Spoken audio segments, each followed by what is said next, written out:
it feels like everything falls into a routine. We don't do anything spontaneous anymore.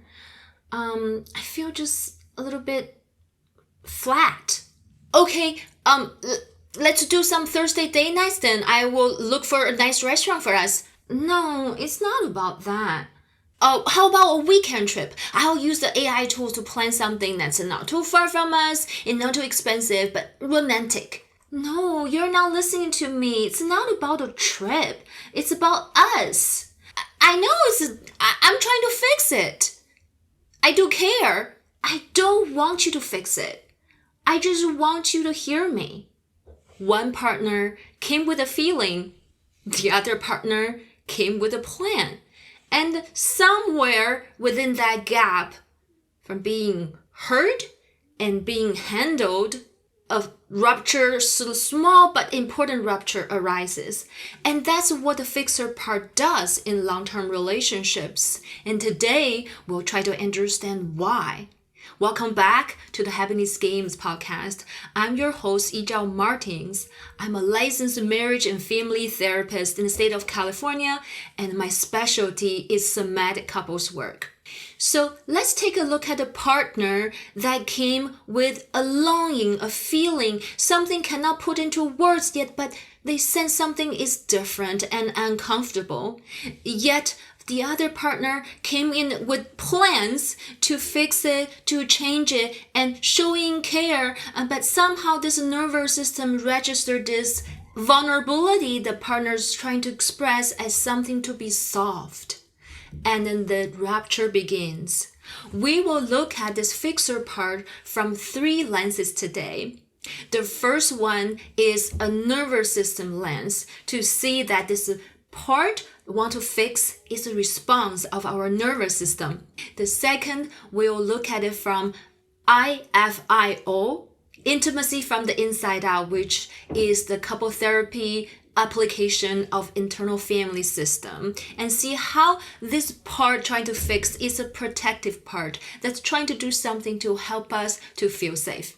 3, we will look at from the developmental model coined by Pete and Allen and to work with couples and to see how this fixer part is so eager to change the discomfort of the developmental growth in relationship that it bypasses a very important growing stage to build muscles for couples for long-term happiness.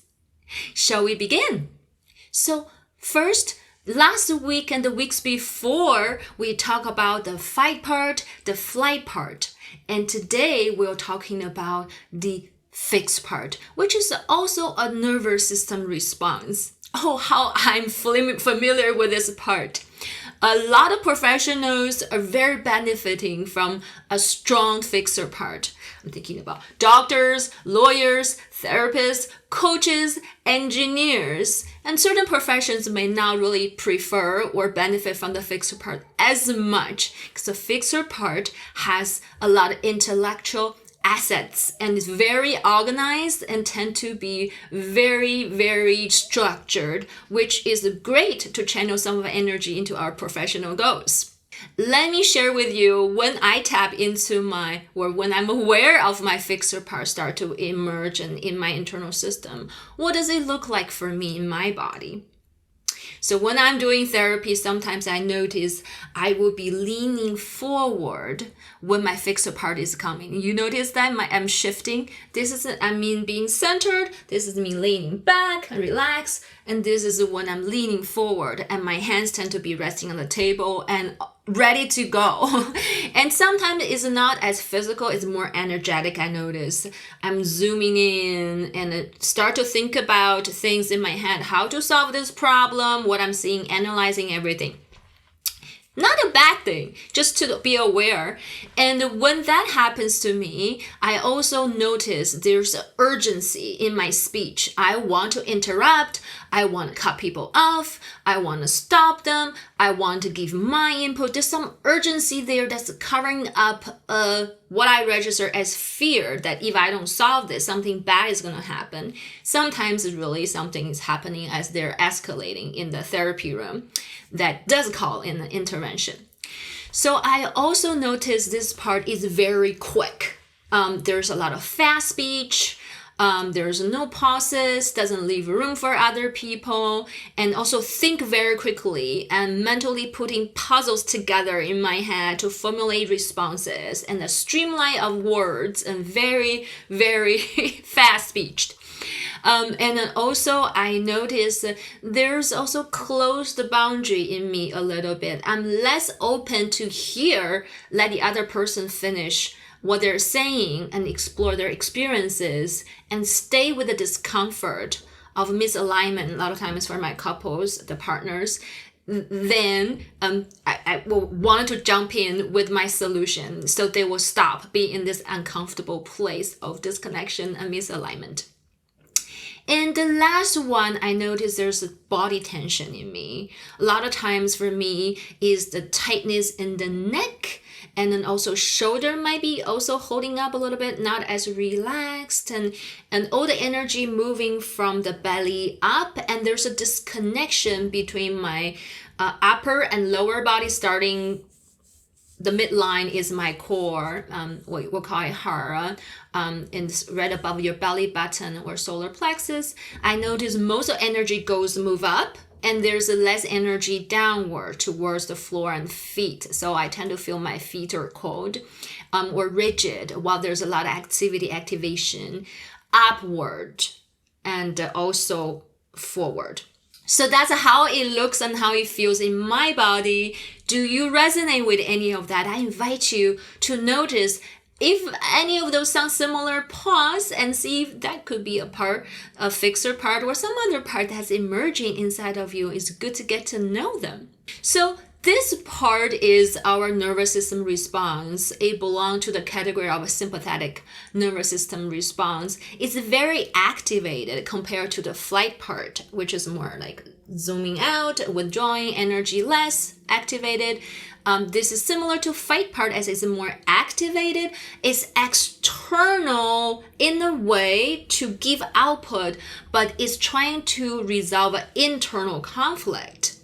If you look at it, it's turning inward to fixing problems, to resolving things in your head. It's very intellectual, very structured, and wanting to give output, but also not as interpersonal as to hear. When you open your boundary to hear what other people have to say at the beginning, like the role play, that will be more interpersonal.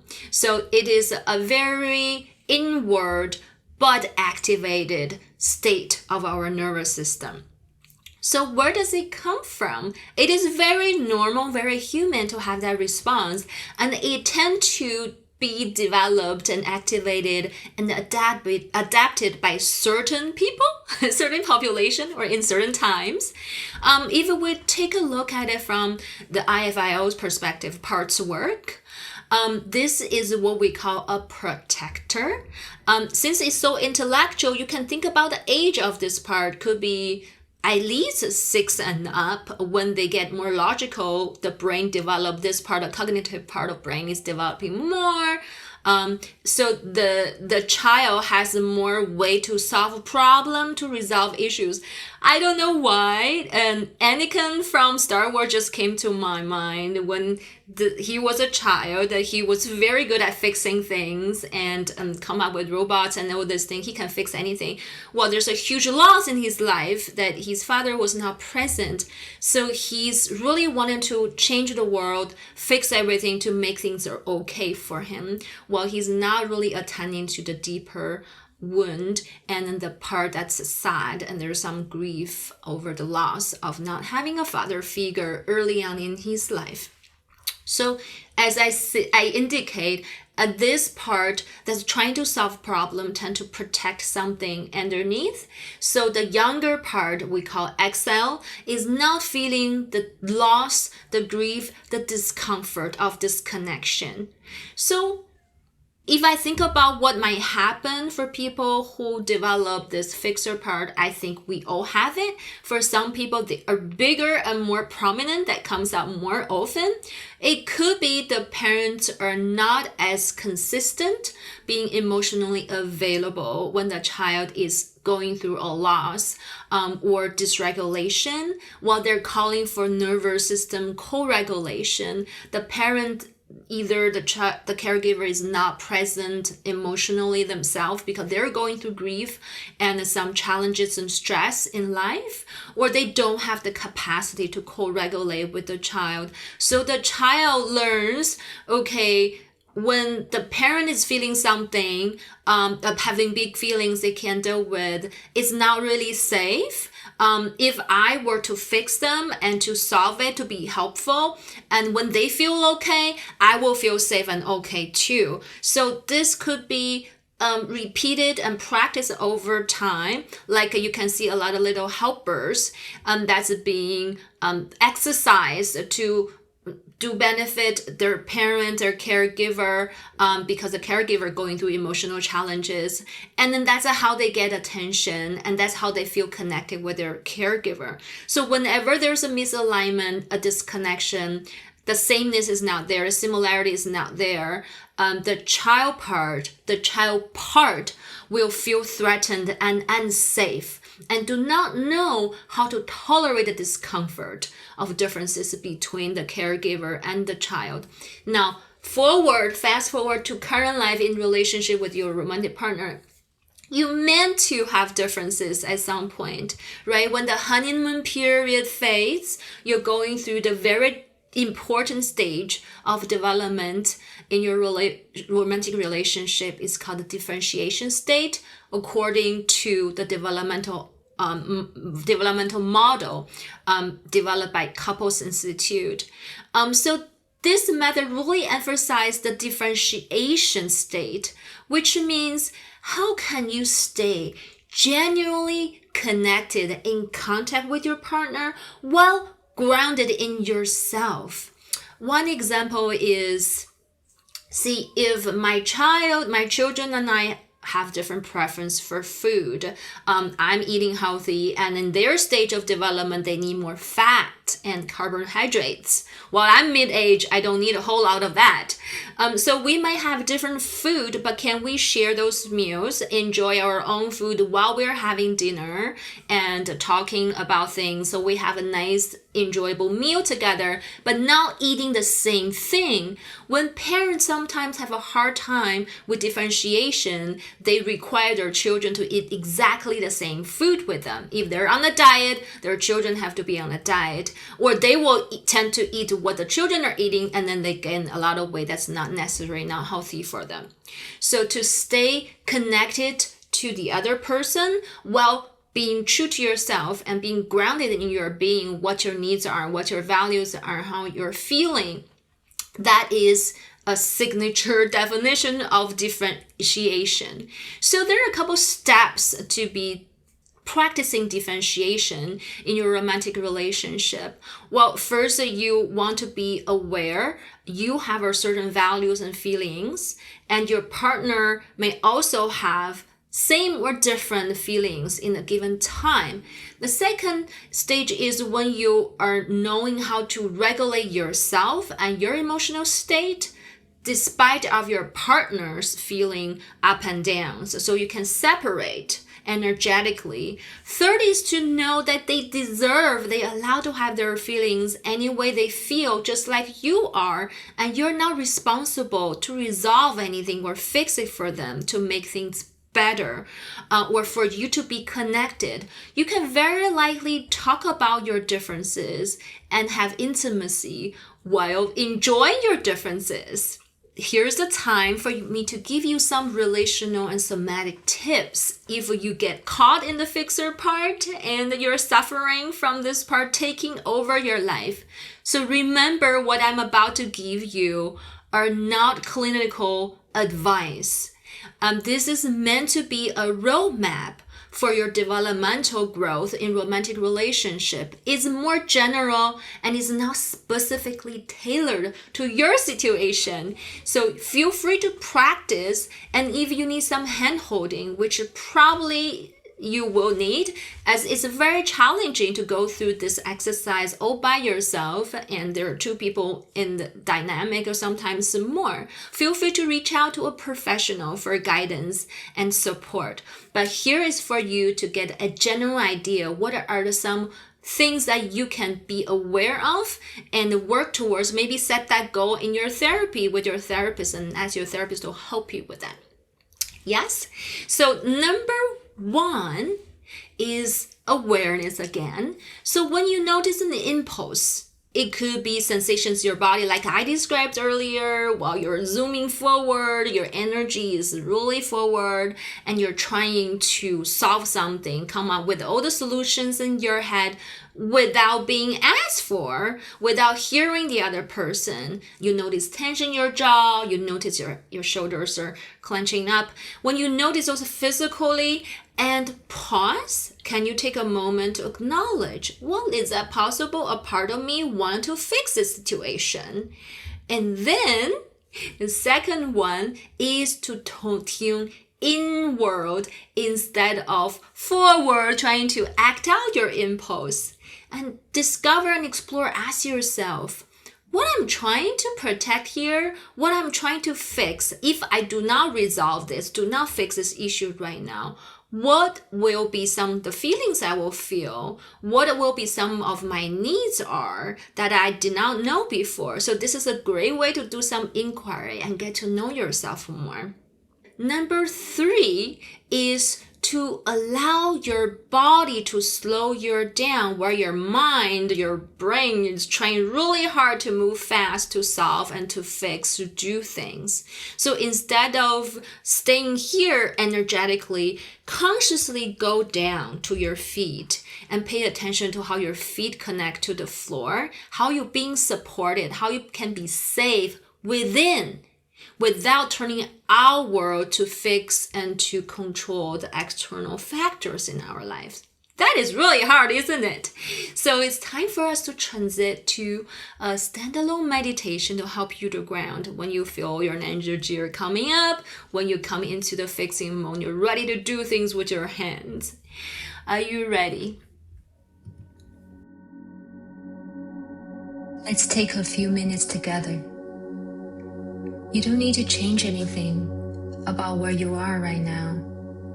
If you're sitting, let yourself actually sit. Feel the weight of your body dropping into the air, the floor, whatever is holding you. Bring your attention down to your feet. Feel the heel first, the place where it makes contact with the ground. That is your anchor point.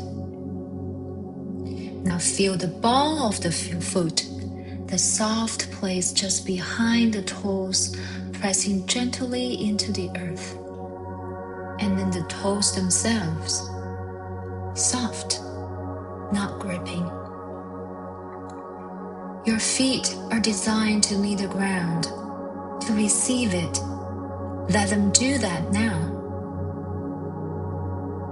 Press both feet gently, intentionally into the floor beneath you.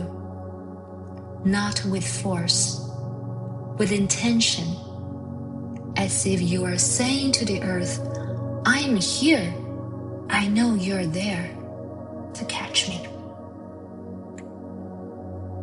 Now bring your attention to the breath. Don't try to breathe correctly. Just notice what the breath is doing. Is it shallow? High in the chest? That is okay. Just notice.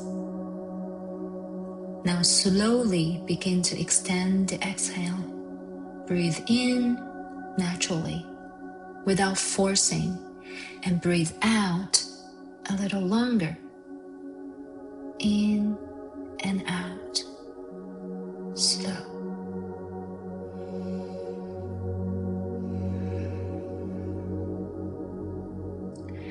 Let the exhale be an act of release, not of solving, not of figuring anything out, just letting go of a little air.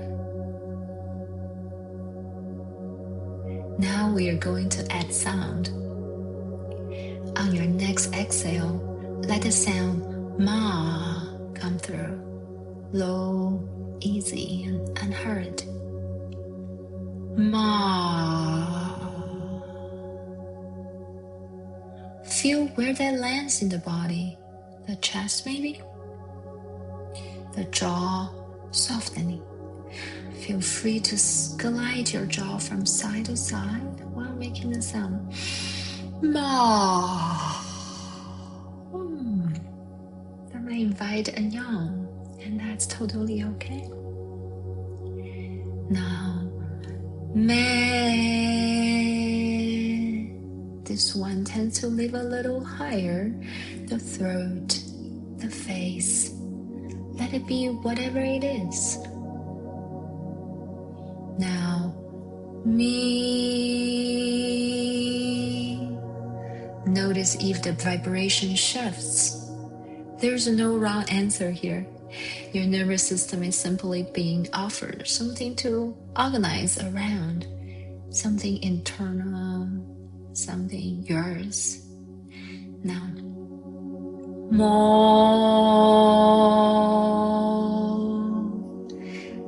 This one tends to drop into the belly, the chest. Let it be slow, let it be round. You can continue with any of these sounds or let them go and return to silence. Notice what has shifted in the body. Not because something had to shift, but because it often does. When we stop trying to manage what is outside us and return, even briefly, to what inside, something shifts. The urgency may still be there. The uncertainty in your relationship or in this moment may be still present. That's okay. You're not here to dissolve it or resolve it. You're here to learn that you can be with it. Feet on the ground and voice in the body. Breath moving through without needing to fix your way out of it. Safety is now somewhere out there waiting to be arranged. It is something the body learns slowly through co-regulation, through practice, through moments just like this. Take one more breath. Feel the ground beneath your feet one more time. And when you're ready, come back. And you can repeat after me.